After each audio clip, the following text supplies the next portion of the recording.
Hi friends, welcome to my channel. First time ನನ್ನ channel ನೋಡ್ತಾರೆ, subscribe ಮಾಡ್ಕೊಳ್ಳಿ friends. ಇದು ಬಂದುಬಿಟ್ಟು ಒಂದು ವಿ ನೆಕ್ಕು ಮತ್ತು ಡಬಲ್ ಬೋ ಇಟ್ಟು ಸ್ಟಿಚ್ ಮಾಡುವಂಥ ಡಿಸೈನ್. ಇದು ತುಂಬಾ ಈಸಿಯಾಗಿ ಬಿಗಿನರ್ಸ್ ಕೂಡ ಸ್ಟಿಚ್ ಮಾಡ್ಬೋದು.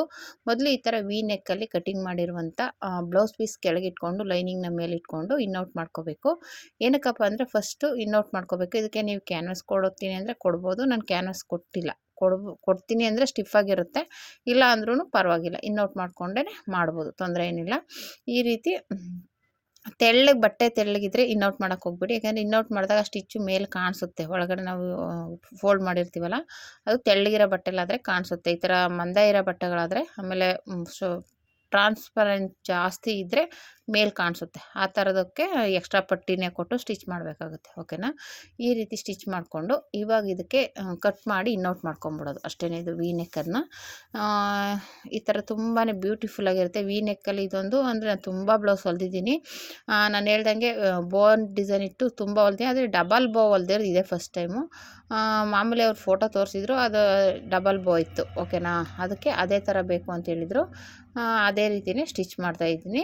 ತುಂಬಾ ಚೆನ್ನಾಗಿ ಇತ್ತು. ಬ್ಲೌಸ್ ಅಂತೂ ತುಂಬ ಚೆನ್ನಾಗಿ ಬಂದಿತ್ತು. ಕಲರ್ ಕಾಂಬಿನೇಷನ್ ಇದ್ದರೆ ಇನ್ನೂ ಚೆನ್ನಾಗಿರೋದು. ನಾನು ಅದೇ ಬ್ಲೌಸ್ ಕಲರಲ್ಲೇ ಕೊಟ್ಟೆ. ಅವ್ರಿಗೆ ಸೀರೆ ಕಲರಲ್ಲಿ ಬೇಡ ಅಂತ ಹೇಳಿದರು. ಎರಡು ಆಪೋಸಿಟ್ ಕಲರಲ್ಲಿ ಬೇಡ, ಒಂದೇ ಕಲರಲ್ಲಿ ಬೇಕು ಅಂತ ಹೇಳಿದರು. ಹಾಗಾಗಿ ನಾನು ಬ್ಲೌಸ್ ಯಾವ ಕಲರ್ ಇತ್ತೋ ಅದೇ ಕಲರಲ್ಲಿ ಬಟ್ಟೆನ ಅಡ್ಜಸ್ಟ್ ಮಾಡಿ ಸ್ಟಿಚ್ ಮಾಡಿರುವಂಥದ್ದು. ಸೀರೆ ಕಲರು ಕೊಡ್ಬೋದು, ಆದರೆ ಅವರು ಅದೇ ಕಲರ್ ಬೇಕು ಅಂದಿದ್ದಕ್ಕೆ ನಾನು ಬ್ಲೌಸಲ್ಲೇ ಕೊಟ್ಟಿದ್ದೀನಿ. ಈ ರೀತಿ ಇನ್ನೌಟ್ ಮಾಡಿಕೊಂಡು ನ್ಯಾಚ್ ಹಾಕ್ಕೊಂಡು ಇನ್ನೌಟ್ ಮಾಡ್ಕೋಬೇಕು. ಲೈನಿಂಗ್ ಮೇಲೆ ಸ್ಟಿಚ್ ಹಾಕ್ಕೊಂಡು ಮತ್ತು ಅದನ್ನು ಇನ್ನೌಟ್ ಮಾಡಿ ಒಂದು ಪಾಯಿಂಟ್ ಹೊಲಿಗೆ ಹಾಕ್ಕೊಂಡ್ರೆ ನಮಗೆ ವಿ ನೆಕ್ ಡಿಸೈನ್ ರೆಡಿ ಆಗುತ್ತೆ. ಇದು ನಾನು ಬೋಟ್ ನೆಕ್ ಡಿಸೈನಲ್ಲಿ ಸ್ಟಿಚ್ ಮಾಡಿದ್ದೀನಿ. ಸ್ವಲ್ಪ ಡೀಪೆಲ್ಲ ಬ್ರಾಡಾಗಿ ಚೆನ್ನಾಗಿ ಬರುತ್ತೆ ಅಂದ್ಬಿಟ್ಟು. ಮಾಮೂಲಿ ನೆಕ್ಕಲ್ಲಿ ಡೀಪ್ ಸ್ವಲ್ಪ ಕಡಿಮೆನೇ ಆಗುತ್ತೆ.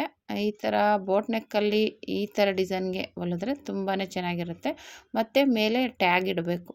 ಟ್ಯಾಗ್ ಇಟ್ಟರೆ ಇನ್ನೂ ಅಂದರೆ ಅಕಸ್ಮಾತ್ ಜಾಸ್ತಿ ಬ್ರಾಡಾಗಿ ಜಾರ್ಕೊಳ್ಬಾರ್ದು ಅನ್ನೋದಾದರೆ ಈ ಥರ ಟ್ಯಾಗ್ ಇಟ್ಕೊಂಡ್ರೆ ಚೆನ್ನಾಗಿರುತ್ತೆ, ಸ್ಟಿಫಾಗಿ ಕೂತ್ಕೊಳ್ಳುತ್ತೆ. ಓಕೆನಾ? ಈ ರೀತಿ ಸ್ಟಿಚ್ ಮಾಡ್ಕೊಂಡಾದ್ಮೇಲೆ ಮತ್ತೆ ಸುತ್ತ ಒಂದು ಸ್ಟಿಚ್ ಹಾಕ್ಕೋಬೇಕು. ಸುತ್ತ ಆಮೇಲೆ ಎಕ್ಸ್ಟ್ರಾ ಬಟ್ಟೆ ಏನಾದರೂ ಇರುತ್ತಲ್ಲ, ನಾವು ಆಲ್ರೆಡಿ ಒಂಚೂರು ಬಿಟ್ಟಿರ್ತೀವಲ್ಲ, ಅದನ್ನು ಹಂಗೇ ಕಟ್ ಮಾಡಿಬಿಟ್ಟು ಕೆಳಗಡೆ ಫೋಲ್ಡ್ ಮಾಡಿ ಸ್ಟಿಚ್ ಮಾಡ್ಕೋಬೇಕಾಗುತ್ತೆ. ಕೆಳಗಡೆ ನಾವೇನು ಮಾರ್ಜಿನ್ ಬಿಟ್ಟಿದ್ದೀವಲ್ಲ, ನಾನು ಹಾಗೆ ಸ್ಟಿಚ್ ಮಾಡಿಬಿಟ್ಟೆ. ಎಮ್ಮಿಂಗ್ ಬೇಕಾದರೂ ಮಾಡ್ಕೊಬೋದು, ಸ್ಟಿಚಿಂಗ್ ಆದರೂ ಮಾಡ್ಕೊಬೋದು. ಒಬ್ಬರು ಸ್ಟಿಚಿಂಗ್ ಓಕೆ ಅಂತಾರೆ, ಕೆಲವರು ಎಮ್ಮಿಂಗೇ ಬೇಕು ಅಂತಾರೆ. ಹಂಗಾಗಿ ನೋಡಿ ಸ್ಟಿಚ್ ಮಾಡ್ಕೋಬೇಕಾಗುತ್ತೆ. ಓಕೆನಾ? ಈ ರೀತಿ ಎಕ್ಸ್ಟ್ರಾ ಬಟ್ಟೆ ಇದ್ದರೆ ಕಟ್ ಮಾಡಿಬಿಟ್ಟು ಮತ್ತು ನ್ಯಾಚ್ ಹಾಕ್ಕೊಂಡು ಉಲ್ಟಾ ತಿರುಗಿಸ್ಕೊಂಬಿಡಿ.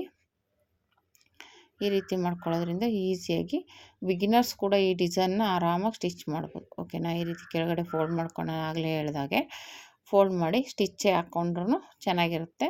ಅವರು ಕೆಳಗಡೆ ಸ್ಟಿಚ್ ಕಾಣಿಸ್ಬಾರ್ದು ಅಂದರೆ ಎಮ್ಮಿಂಗ್ ಮಾಡ್ಕೋಬೋದು. ಓಕೆನಾ? ಫಸ್ಟ್ ಟೈಮ್ ನನ್ನ ಚಾನಲ್ ನೋಡ್ತಾ ಇದ್ದರೆ ಸಬ್ಸ್ಕ್ರೈಬ್ ಮಾಡ್ಕೊಂಡು ನೋಡಿ ಫ್ರೆಂಡ್ಸ್. ಈ ವಿಡಿಯೋ ಇಷ್ಟ ಆದರೆ ಒಂದು ಲೈಕ್ ಕೊಡಿ. ಇನ್ನೂ ತುಂಬ ವೀಡಿಯೋಸ್ ಇದೆ, ಹಾಕೋಕ್ಕೆ ಟೈಮೇ ಇಲ್ಲ. ಎಷ್ಟಾಗುತ್ತೋ ಅಷ್ಟು ಟ್ರೈ ಮಾಡ್ತಾಯಿದ್ದೀನಿ ವೀಡಿಯೋ ಹಾಕೋದಕ್ಕೆ. ಬ್ಲೌಸ್ ಡಿಸೈನ್ಸ್ದಂತೂ ಇನ್ನೂ ಇದೆ, ಆದರೆ ಟೈಮ್ ಆದಾಗ ವೀಡಿಯೋ ಹಾಕ್ತೀನಿ, ನಾನು ಅಪ್ಲೋಡ್ ಮಾಡ್ತೀನಿ. ಯಾಕೆಂದರೆ ಎಡಿಟ್ ಮಾಡಿ ಹಾಕೋದಕ್ಕೇ ಸ್ವಲ್ಪ ಟೈಮ್ ಬೇಕಾಗುತ್ತೆ. ಹಂಗಾಗಿ ನನಗೆ ಎಡಿಟ್ ಮಾಡೋಕ್ಕೆ ಸ್ವಲ್ಪ ಟೈಮ್ ಅಡ್ಜಸ್ಟ್ ಆಗ್ತಾಯಿಲ್ಲ. ಮತ್ತು ಇವಾಗ ಸಂಕ್ರಾಂತಿ ಹಬ್ಬ ಬಂತು, ಇನ್ನು ಹಬ್ಬದ ಬಟ್ಟೆಗಳು ಸ್ಟಿಚ್ ಮಾಡೋದಿರುತ್ತೆ. ಹಂಗಾಗಿ ಎಷ್ಟಾಗುತ್ತೋ ಅಷ್ಟು ಸ್ಟಿಚಿಂಗ್ ವಿಡಿಯೋಗಳು ಹಾಕ್ತೀನಿ.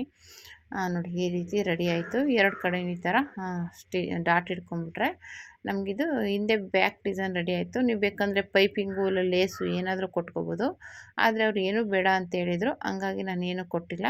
ಮತ್ತು ಇದು ಬೋ ರೆಡಿ ಮಾಡೋಕ್ಕೆ 15 ಇಂಚು ಉದ್ದ, ಅಗಲ ಬಂದ್ಬಿಟ್ಟು 9 ಇಂಚೇನೋ ತೊಗೊಂಡಿದ್ದೀನಿ. ಅಂದರೆ ನೋಡಿ ನಿಮ್ಗೆ ಎಷ್ಟು ಅಗಲ ಬೇಕು ಅನ್ನೋದು ಮೇಲೆ ಡಿಪೆಂಡ್ ಆಗುತ್ತೆ. ಇದು ಉದ್ದ ತೊಗೊಂಡಿದ್ದೀನಿ ಒಂದು ಪೀಸ್ನ, ಇನ್ನೊಂದು ಪೀಸ್ ಇದಕ್ಕಿಂತ ಒಂದು 5 ಇಂಚ್ ಕಡಿಮೆ ತೊಗೊಂಡಿದ್ದೀನಿ. ಓಕೆನಾ? ಕೆಳಗಡೆ ನಿಮಗೆ ಬ್ಯಾಕ್ ಡಿಸೈನ್ ಎಷ್ಟಿರುತ್ತೆ ಅದರ ಇಂಚಲ್ಲಿ ಮೇಲೆ ಅಷ್ಟು ಅಗಲ ತೊಗೊಳ್ಳಿ. ಯಾಕೆಂದರೆ ನೀವು ಅದನ್ನ ಫೋಲ್ಡ್ ಮಾಡಿದಾಗ ನೀಟಾಗಿ ಕೂತ್ಕೊಳ್ಳುತ್ತೆ ಬೋ. ಓಕೆನಾ. ಈ ರೀತಿ ಮಧ್ಯದಲ್ಲಿ ಮಾರ್ಕ್ ಮಾಡಿಕೊಂಡು ಈ ಥರ ಫೋಲ್ಡ್ ಮಾಡಿಕೊಂಡು ಸ್ಟಿಚ್ ಹಾಕ್ಕೊಂಡ್ರೆ ಬೋ ರೆಡಿ ಆಗಿಬಿಡುತ್ತೆ. ಈಸಿಯಾಗಿ ಸ್ಟಿಚ್ ಮಾಡ್ಕೋಬೋದು. ಬಟ್ಟೆ ಅಗಲ ಬಟ್ಟೆ ಇದ್ದಿದ್ರೆ ಒಂದೇ ಫೋಲ್ಡಿಂಗ್ ಸಾಕು. ಇದು ಬಟ್ಟೆ ಇಲ್ಲದೆ ಇರೋ ಕಾರಣ 2 ಪೀಸ್ ತಗೊಂಡೆ. ಒಂದೊಂದ್ಸಲ ಬಟ್ಟೆ ಕಡಿಮೆ ಇದ್ದಾಗ ಈ ರೀತಿ ಮಾಡ್ಕೋಬೇಕಾಗುತ್ತೆ. ಓಕೆನಾ.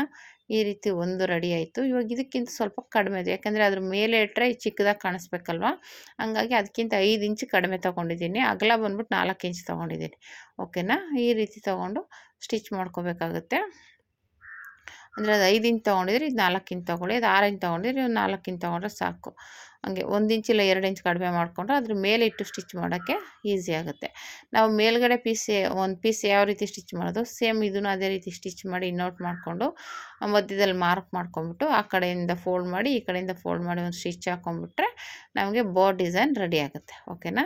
ತುಂಬಾ ಈಸಿ ಬೋ ಸ್ಟಿಚ್ ಮಾಡೋದು. ಒಬ್ಬರಿಗೆ ಹೆಂಗಪ್ಪ ಸ್ಟಿಚ್ ಮಾಡೋದು ಅಂತ ಅನಿಸುತ್ತೆ ನೋಡಿ. ಬಿಗಿನರ್ಸ್ ಕೂಡ ಇಷ್ಟು ಸುಲಭವಾಗಿ ಇದನ್ನು ಸ್ಟಿಚ್ ಮಾಡ್ಕೋಬೋದು ಈ ಡಿಸೈನ್ನ. ಈ ರೀತಿ ಮಧ್ಯದಲ್ಲಿ ಫೋಲ್ಡ್ ಮಾಡಿಕೊಂಡು ಇವಾಗ ನಾನು ಆ ಪೀಸ್ ಹೇಗೆ ತೋರಿಸೋದನ್ನ ಮಧ್ಯದಲ್ಲೇ ಹಾಗೆ ಅದನ್ನು ಫೋಲ್ಡ್ ಮಾಡ್ಕೋಬೇಕು ಈ ರೀತಿ. ಓಕೆನಾ. ಮಧ್ಯದಲ್ಲಿ ನೀಟಾಗಿ ಇಟ್ಬಿಟ್ಟು ಈ ರೀತಿ ಫೋಲ್ಡ್ ಮಾಡ್ಕೊಂಬಿಟ್ಟು ಒಂದು ಸ್ಟಿಚ್ ಹಾಕ್ಕೊಂಬಿಡಿ. ಆಮೇಲೆ ಸ್ಟಿಚ್ ಹಾಕ್ಕೊಂಡಾದ್ಮೇಲೆ ಅದು ಸೂಜಿಯಲ್ಲೇ ಸ್ಟಿಚ್ ಮಾಡಬೇಕು ನೀವು. ಏಕೆಂದರೆ ಮಿಷಿನಲ್ಲಿ ದಪ್ಪ ಬಟ್ಟೆ ಅದು ಹಿಂಗೆ ಫೋಲ್ಡ್ ಮಾಡಿದಾಗ ನಾವು ಜಾಸ್ತಿ ಬಟ್ಟೆ ಇದಾಗುತ್ತೆ. ಇದು ಮಿಷಿನಲ್ಲಿ ಸ್ಟಿಚ್ ಮಾಡೋಕ್ಕೆ ಸ್ವಲ್ಪ ಕಷ್ಟ ಆಗುತ್ತೆ. ಓಕೆನಾ. ಹಾಗಾಗಿ ಎಮ್ಮಿಂಗ್ ಸೂಜಿ ತೊಗೊಳ್ಳಿ. ಈ ರೀತಿ ಇಟ್ಕೊಂಡು ಒಂದು ಸೂಜಿಗೆ ಒಂದು 2-3 ನಾಟ್ ಹಾಕಿ ಸ್ಟಿಚ್ ಮಾಡ್ಕೊಳ್ಳಿ. ಓಕೆನಾ. 2 ಪೀಸನ್ನು ಅದೇ ರೀತಿ ಮಾಡ್ಕೊಳ್ಳಿ. ತುಂಬಾ ಈಸಿಯಾಗಿರುತ್ತೆ, ನೀಟಾಗಿರುತ್ತೆ.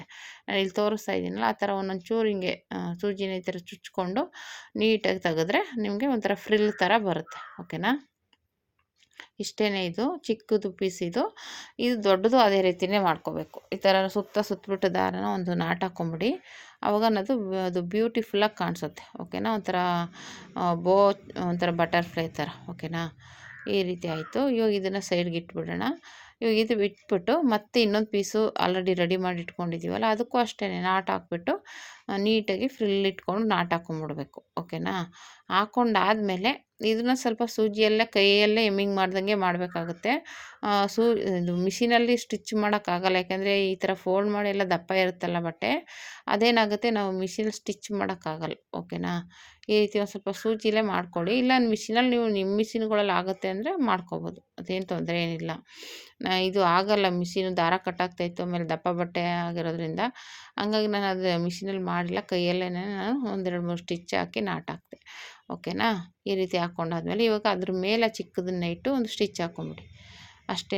ಇವಾಗ ಇದು ರೆಡಿ ಮಾಡಿಬಿಟ್ಟು ಕೆಳಗಡೆಗೆ ಕೆಳಗಡೆಗೆ 2 ಟ್ಯಾಗ್ ಬರುತ್ತೆ, ಅದಿಟ್ಟರೆ ಒಂಥರ ಚೆನ್ನಾಗಿ ಕಾಣಿಸೋದು. ಹಂಗಾಗಿ ಆ ಟ್ಯಾಗ್ನ ಇಡಬೇಕಾಗುತ್ತೆ. ಟ್ಯಾಗ್ ಅಂತೂ ಉದ್ದ ಪೀಸ್ ಸಿಕ್ಕಿದ್ರೆ ಒಂದೇ ಸ್ಟಿಚ್ ಮಾಡ್ಕೋಬೋದು, 2ಕ್ಕಾಗುತ್ತೆ. ಆದರೆ ಉದ್ದ ಪೀಸ್ ಇರಲಿಲ್ಲ, ಹಂಗಾಗಿ ನಾನೇನು ಮಾಡಿದೆ 2 ಪೀಸ್ ತೊಗೊಂಡೆ. 2 ಪೀಸ್ ತೊಗೊಂಡು ಮಾಮೂಲಿ ಒಳಗಡೆಗೆ ಒಂದು ದಾರ ತೊಗೋಬೇಕು. ಆ ದಾರ ತೊಗೊಂಬಿಟ್ಟು ಒಂದು ನಾಟ್ ಹಾಕ್ಕೊಂಡು ತುದೀಲಿ ಇಟ್ಕೊಂಡು ಸ್ಟಿಚ್ ಮಾಡ್ಕೊಳ್ಳಿ. ಇಲ್ಲಿ ನಾನು ಇಟ್ಟು ತೋರಿಸ್ತಾ ಇದ್ದೀನಿ ನೋಡಿ, ಆ ರೀತಿ ಇಟ್ಕೊಂಡು ಸ್ಟಿಚ್ ಮಾಡಿಕೊಂಡ್ರೆ ನಾಟ್ ಹಾಕ್ಬಿಡಿ, ಅದು ಈಚೆ ಬರಬಾರ್ದು. ಆ ಥರ ಇಟ್ಕೊಂಡು ಒಳಗಡೆನೇ ದಾರ ಇರಬೇಕು, ಅಲ್ಲಿ ನಾಟ್ ಹಾಕ್ಬಿಟ್ಟು ಅಲ್ಲಿ ಸ್ಟಿಚ್ ಹಾಕ್ಕೊಂಡು ಈ ರೀತಿ ಸ್ಟಿಚ್ ಮಾಡ್ಕೊಳ್ಳಿ. ಓಕೆನಾ. ಈ ರೀತಿ ಸ್ಟಿಚ್ ಮಾಡಿದ್ಮೇಲೆ ಆ ದಾರನ ಒಳಗಡೆಯಿಂದ ಎಳೀರಿ, ಒಳಗಡೆ ಕ್ಲೋಸ್ ಆಗಿರುತ್ತೆ.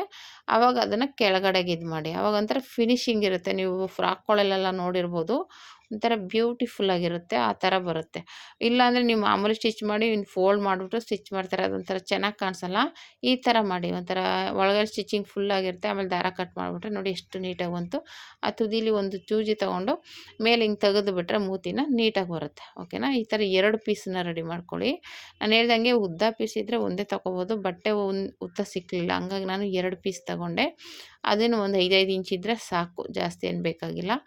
ಆಮೇಲೆ ಇದನ್ನು ಮಾಮೂಲಿ ಆ ಪೀಸ್ ಹೇಗೆ ಸ್ಟಿಚ್ ಮಾಡೋದು ಸೇಮ್ ಅದೇ ರೀತಿಯೇ ಸ್ಟಿಚ್ ಮಾಡಿ ಇನ್ನೌಟ್ ಮಾಡಿಕೊಂಡು ಒಂದು ಕಡೆ ಮೂತಿನ ಸ್ಟಿಚ್ ಆಗಿರುತ್ತೆ, ನೀಟಾಗಿರುತ್ತೆ, ಅದು ಓಪನ್ ಆಗೋಲ್ಲ. ಅದನ್ನು ಕೆಳಗಡೆ ಬಿಟ್ಟು ಓಪನ್ ಇರೋದನ್ನು ಮೇಲಿಟ್ಟು ಈ ರೀತಿ ಒಂದು ಸ್ಟಿಚ್ ಹಾಕ್ಕೊಂಬಿಟ್ಟು ಎರಡನ್ನೂ ಸೇರಿಸಿ ಒಂದು ಸ್ಟಿಚ್ ಹಾಕ್ಕೊಂಡು ಆಮೇಲೆ ಅದನ್ನು ಕೈಯಲ್ಲಿ ಸ್ಟಿಚ್ ಮಾಡಿಬಿಡಿ.